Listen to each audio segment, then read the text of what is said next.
सो उन्होंने, नरेंद्र मोदी ने बड़ा कमाल किया, ठीक है जी।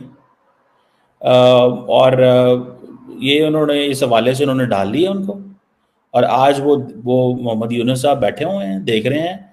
सो नरेंद्र मोदी ने बड़ी स्मार्टली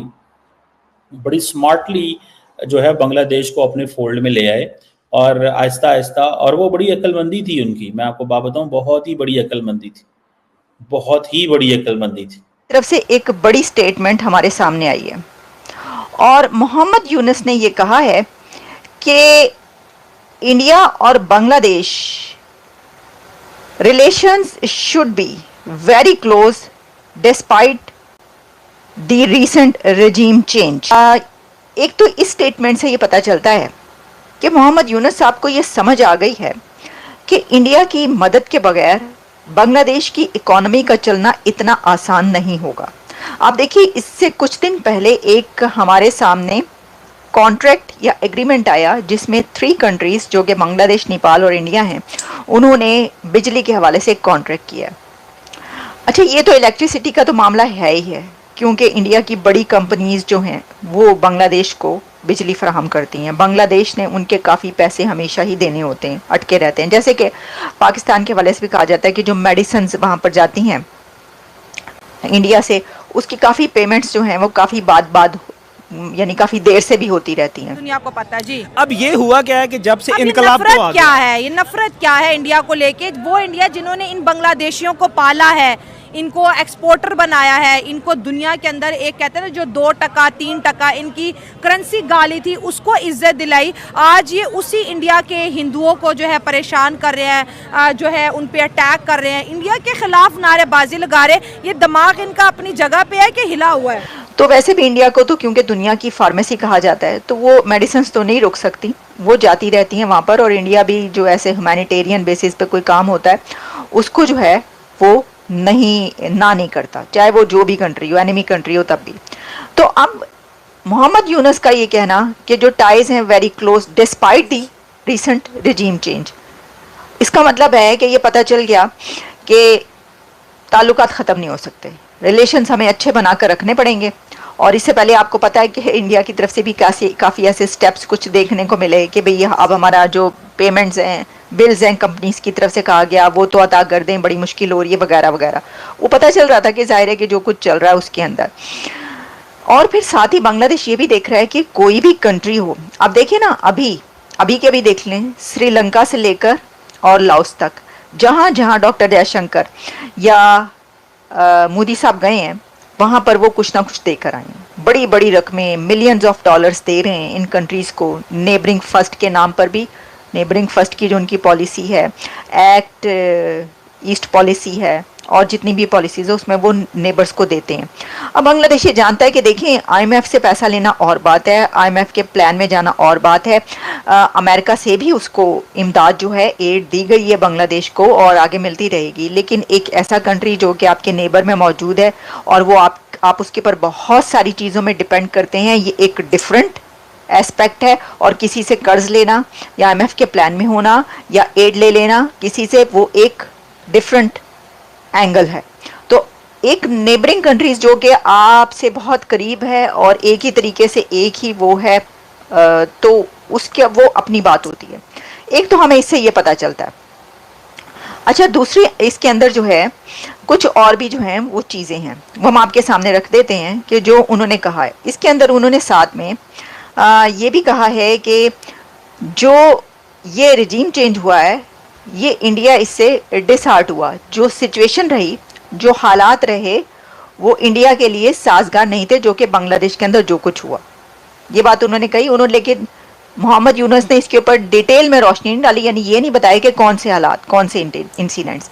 लेकिन उनका ये कहना था कि दोनों कंट्रीज़ को जो है वो बहुत ज़रूरी है ये कि टाइज क्लोज रहें, रिलेशंस क्लोज रहें। तो इससे तो ये एक अच्छी डेवलपमेंट है, ना सिर्फ इंडिया के लिए अच्छी डेवलपमेंट है बल्कि ये बांग्लादेश के लिए भी इस तरह डेवलपमेंट अच्छी है कि वहाँ पर जो एक केओस की सूरत हाल है वो आपको कम देखने को मिलेगी। हो सकता है कि वो बेहतर होती चली जाए, लेकिन हम अभी जो डेवलपमेंट्स कुछ आगे आपको बताएंगे वो बड़ी अलार्मिंग है। अच्छा, इसमें उन्होंने कहा, जब उनसे कमेंट्स पूछे गए, उन्होंने कहा कि जाहिर है कि इंडिया प्लीज्ड नहीं था, they were not pleased with the changes जो कि बांग्लादेश के अंदर आई हैं। It will be difficult for us to move along without each other. यहाँ तक कहा मोहम्मद यूनुस ने कि बांग्लादेश और इंडिया के लिए it will be very difficult for us to move along without each other.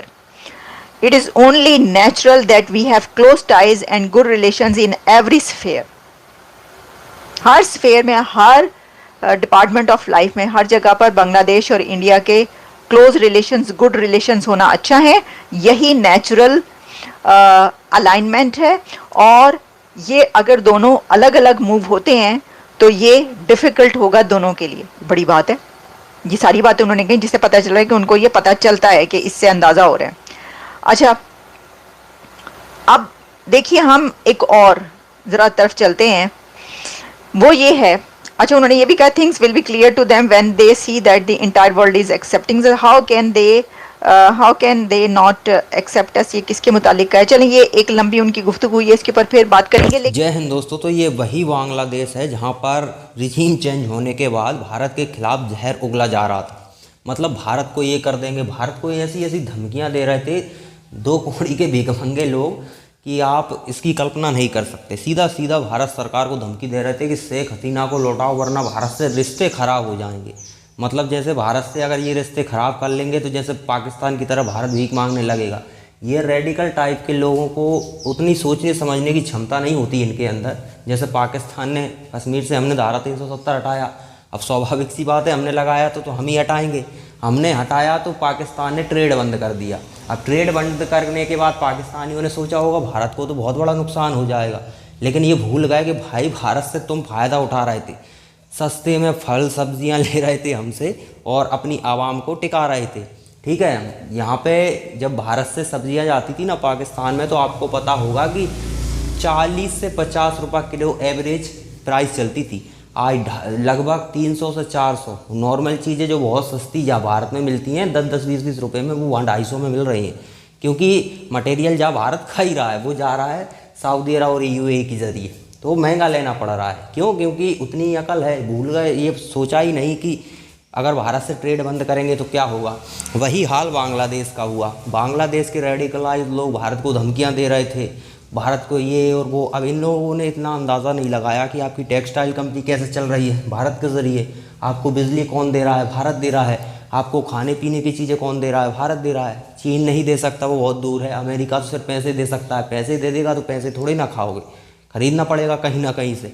अब आप कहीं दूर से ख़रीदोगे, अमेरिका से ख़रीदोगे तो 2-4 महीने में कंगाल हो जाओगे, सीधी सी बात है। बिजली के अमेरिका वहाँ से ला कर दे देगा। आप में क्षमता है बिजली बनाने की, रेडिकल टाइप के लोग बिजली बना सकते हैं।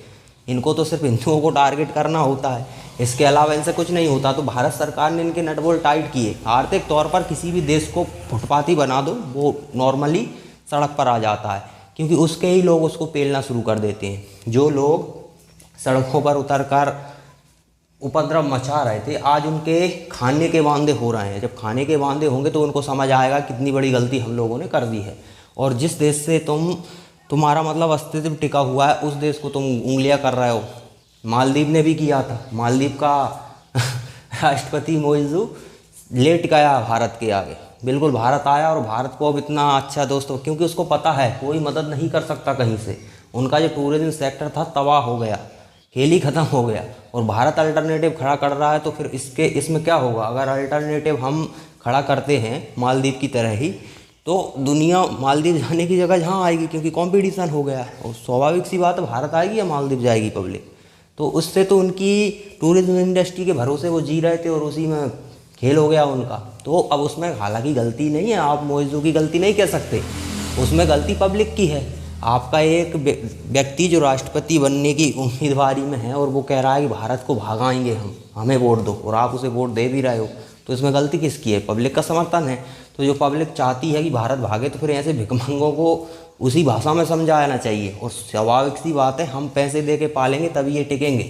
इनको हम आत्मनिर्भर बनाने की सोचते हैं, इनके यहाँ इंडस्ट्री खड़ी करवाते हैं, इनको रोज़गार दिलवाते हैं, हम वहाँ पर इंफ्रास्ट्रक्चर बनाते हैं, जिससे जो इनको लगता है कि हम ही सब कुछ कर रहे हैं। अब सीधा पैसा भारत से दो ना इनको। अगर भारत से पैसा लेंगे तो ये भारत की गुलामी और ज़रूरी है। चीन वही करता है।